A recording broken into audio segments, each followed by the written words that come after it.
Breaking news చూస్తున్నాం. జమ్మూ కాశ్మీర్లో భారీ భూకంపం సంభవించింది. లదాఖ్ రాజధాని లేహ్ ప్రాంతంలో భూ ప్రకంపనలు సంభవించినట్లుగా తెలుస్తోంది. రిక్టర్ స్కేల్పై భూకంప తీవ్రత 5.7గా నమోదైంది. భూకంప కేంద్రం 171 కిలోమీటర్ల లోతులో గుర్తించారు. ఇళ్ళు భవనాల నుంచి ప్రజలు బయటికి పరుగులు తీసినట్లుగా తెలుస్తోంది. జమ్మూ కాశ్మీర్ రీజియన్ అంతటా కూడా ఈ ప్రభావం చూపించినట్లుగా తెలుస్తోంది. ఈ నేపథ్యంలో అధికారులు అప్రమత్తమయ్యారు. జాగ్రత్తలు పాటించాలంటూ ప్రజలకు సూచనలు చేస్తున్నట్లుగా తెలుస్తోంది. 5.7 తీవ్రత నమోదైనట్లుగా తెలుస్తుంది. ఖచ్చితంగా చాలా ఇంపాక్ట్ చూపించేటువంటి రేంజ్లోనే ఉందని చెప్పాలి. 3 వరకు 3.54 లోపు తీవ్రత కనుక నమోదైతే కొంత అత్యల్ప తీవ్రతగా మనం చూస్తూ ఉంటాం. కానీ 4 నుంచి 7 వరకు నమోదయ్యేటువంటి తీవ్రతను తీవ్రమైనటువంటి భూకంపంగానే మనం పరిగణిస్తూ ఉంటాం. దీని ప్రభావంతో చాలా ప్రాంతాల్లో తీవ్రమైనటువంటి భూ ప్రకంపనలు సంభవించినట్లుగా తెలుస్తోంది.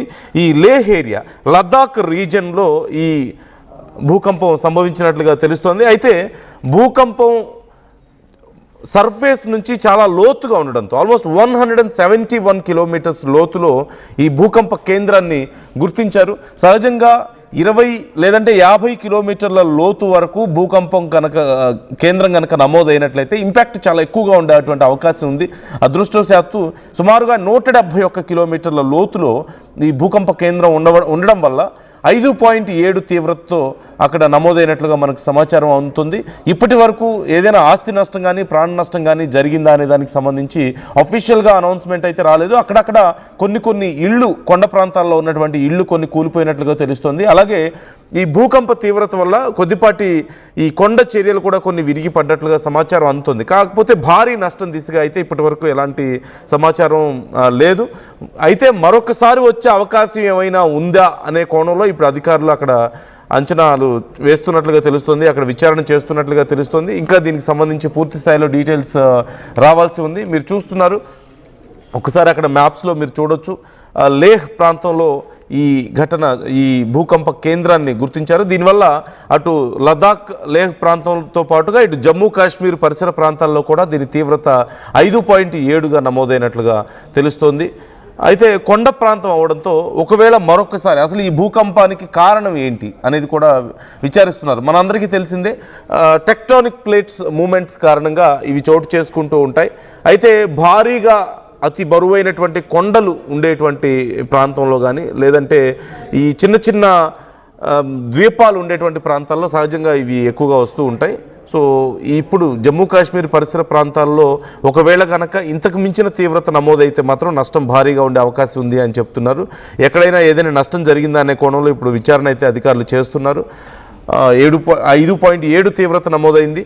అయితే భూకంప కేంద్రం అత్యంత లోతులో ఉండడం వల్ల నష్టం తక్కువగా ఉందంటే అధికారులు చెప్తున్నట్లుగా తెలుస్తుంది. 171 కిలోమీటర్స్ డెప్త్లో ఉంది భూకంప కేంద్రం. దీనివల్ల నష్టం తక్కువగా ఉంది అంటే అధికారులు చెప్తున్నారు. ఒకవేళ కనుక ఇదే భూకంపం 50 కిలోమీటర్ల లోతులో కనుక సంభవించినట్లయితే దాని కేంద్రం ఉన్నట్లయితే తీవ్రత చాలా ఎక్కువగా ఉండేది. అప్రాక్సిమేట్లీ 7 to 8 తీవ్రత వరకు నమోదై ఉండేది. దానివల్ల అత్యంత భారీ నష్టం జరిగి ఉండేది అంటూ చెప్తున్నట్లుగా సమాచారం అందుతుంది. అక్కడక్కడ కొన్ని చోట్ల కొన్ని కొండ చర్యలు విరిగిపడడం, కొండల మీద ఉన్నటువంటి ఇళ్ళు కొన్ని కూలిపోయినట్లుగా తెలుస్తుంది, పాత కట్టడాలు కొన్ని, అలాగే ఈ రోడ్లకు కొన్ని బీటలు వారడం ఇలాంటివి చోటు చేసుకున్నాయి. అయితే 11 గంటల 51 సమయంలో ఈరోజు ఉదయం ఈ భూకంపం సంభవించింది. వెంటనే ఇళ్లలో ఉన్నటువంటి ప్రజలందరూ కూడా బయటికి పరుగులు తీశారు. ఒక్కసారిగా భూ ప్రకంపనలు సంభవించడంతో 5.7 తీవ్రత అనేది ఖచ్చితంగా చాలా నోటీస్ చేయగలిగినటువంటి తీవ్రతే.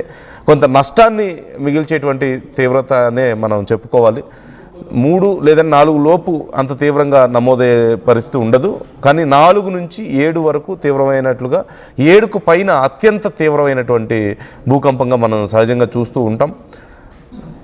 దీనికి సంబంధించి ఇంకా డీటెయిల్స్ రావాల్సి ఉంది. మరిన్ని భూకంపాలు ఏమైనా సంభవించే అవకాశం ఉందా, దీనికి ప్రధానంగా ఎగ్జాక్ట్ రీజన్ ఏంటి? టెక్టానిక్ ప్లేట్స్ మూమెంట్స్ అనేది చాలా కామన్ రీజన్ అయినప్పటికీ ఇంకా మళ్ళీ ఏదైనా సంభవించే అవకాశం ఉందా అనే దానికి సంబంధించి కూడా అధికారులు ప్రజెంట్ రీసెర్చ్ చేస్తున్నట్లుగా తెలుస్తుంది. ఎప్పటికప్పుడు దీనికి సంబంధించి డీటెయిల్స్ మేము అందిస్తూ ఉంటాం.